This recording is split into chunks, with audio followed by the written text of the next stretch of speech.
அஞ்சலை அம்மாள் அவர்கள் கடலூர் மாவட்டத்தில் 1890 பிறக்கிறார்கள். 5ஆம் வகுப்பு வரை தான் படிச்சிருக்கிறாங்க. அவருடைய சின்ன வயசுலேயே இந்தியாவுடைய விடுதலைக்காக போராடணும் அப்படிங்கிற எண்ணத்தில் இருந்திருக்கிறாங்க. ஒரு சில போராட்டங்களிலேயும் அவர் கலந்து கொண்டார்கள். அதற்கு பிறகு 1908 முருகப்பா அப்படின்னு சொல்லக்கூடிய சுதந்திர போராட்ட வீரரை திருமணம் செய்து கொண்டு சென்னையில் போய் செட்டில் ஆகுறாங்க.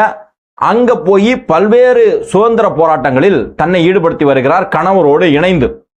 அவர் திருமணத்திற்கு முன்பாக சுதந்திர போராட்டத்தில் ஈடுபட்டாலும் திருமணத்திற்கு பிறகு அதிகமான சுதந்திர போராட்டத்தில் ஈடுபட்டு வந்தார்கள். அந்த காலகட்டத்தில் பெண்கள் வீட்டை விட்டு வெளியே வருவதே பெரிய விஷயம். அந்த சூழல்ல கூட இந்தியாவுடைய விடுதலைக்காக வெள்ளை ஆதிக்கத்தை எதிர்த்து களத்துல போராடி இருக்கிறார் அஞ்சலை அம்மாள் அவர்கள். தன்னுடைய சொத்து, தன்னுடைய பொருளாதாரம் அத்தனையுமே சுதந்திர போராட்டத்திற்காக செலவு செய்திருக்கக்கூடிய ஒரு மிகப்பெரிய தியாகி தான் அஞ்சலை அம்மாள் அவர்கள்.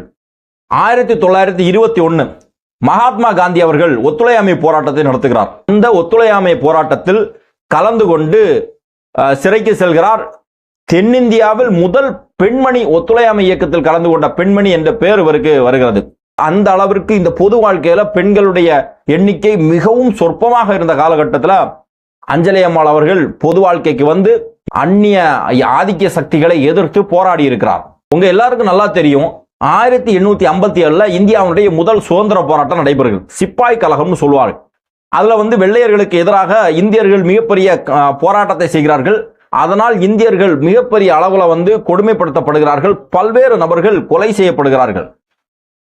டெல்லியிலிருந்து கிட்டத்தட்ட 100-150 கிலோமீட்டர் இருக்கக்கூடிய சாலைகளில் இருக்கக்கூடிய மரங்களில் இந்தியர்கள் அந்த வெள்ளைக்காரனுக்கு எதிராக போராடியவர்கள் தூக்கில போடப்பட்ட வரலாறு இந்தியாவிற்கு இருக்கிறது.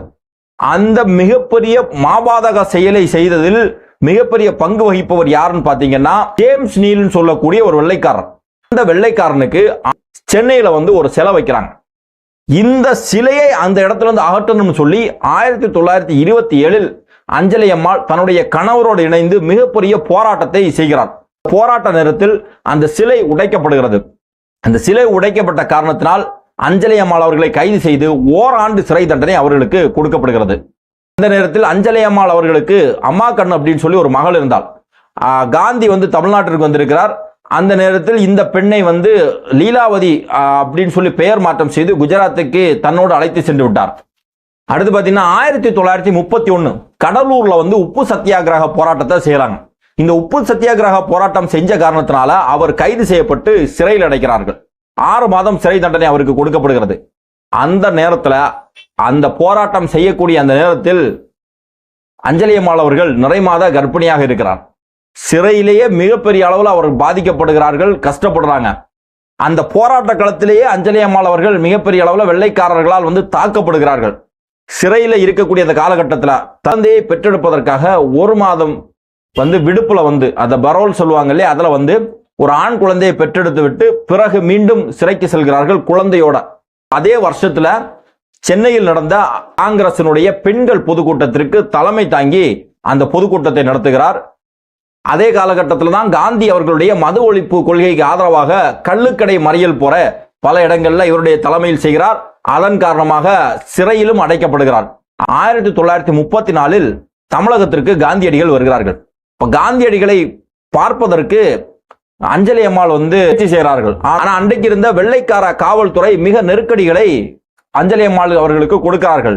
அவரை பார்ப்பதற்கு அனுமதிக்கவில்லை. ஏன்னு சொன்னா ஏற்கனவே மிக தீவிரமாக அஞ்சலை அம்மாள் அவர்கள் சுதந்திரத்திற்காக போராடி வருகிறார்கள்.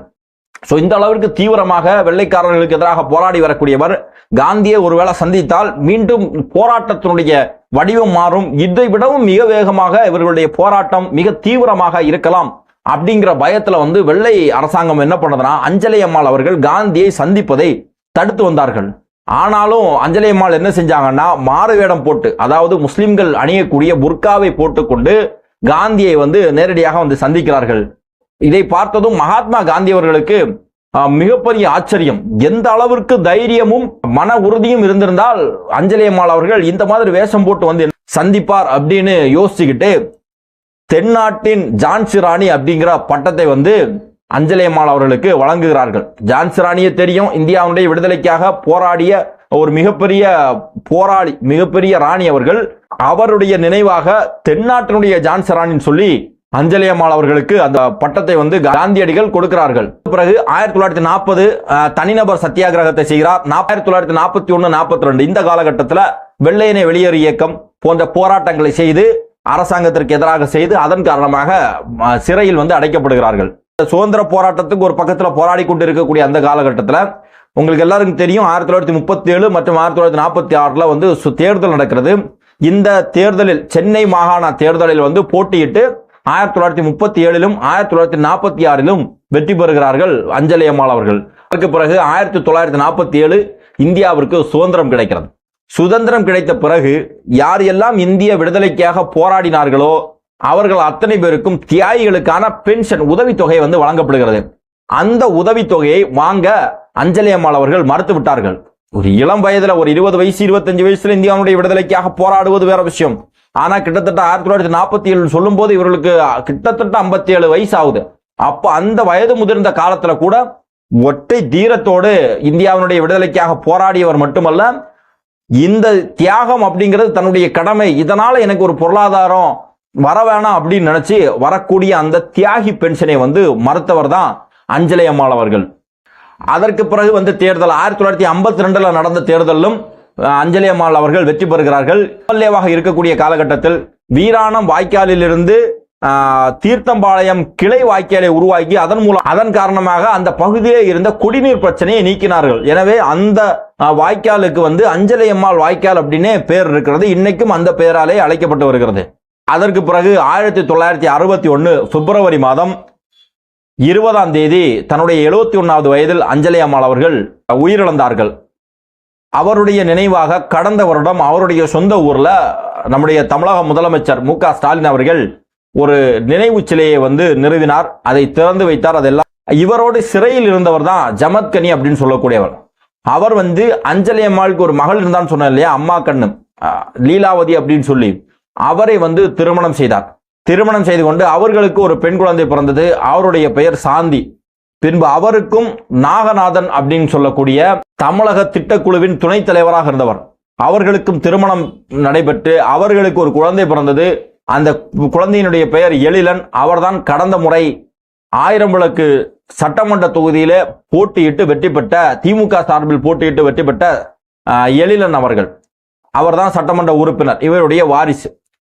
இப்படி இந்தியாவினுடைய விடுதலைக்காக போராடி தன்னுடைய சொத்துக்களை, தன்னுடைய பொருளாதாரத்தை, தன்னுடைய வாழ்நாளில் பல ஆண்டுகளை சிறையிலே கழித்தவர் தான் அஞ்சலி அம்மாள் அவர்கள்.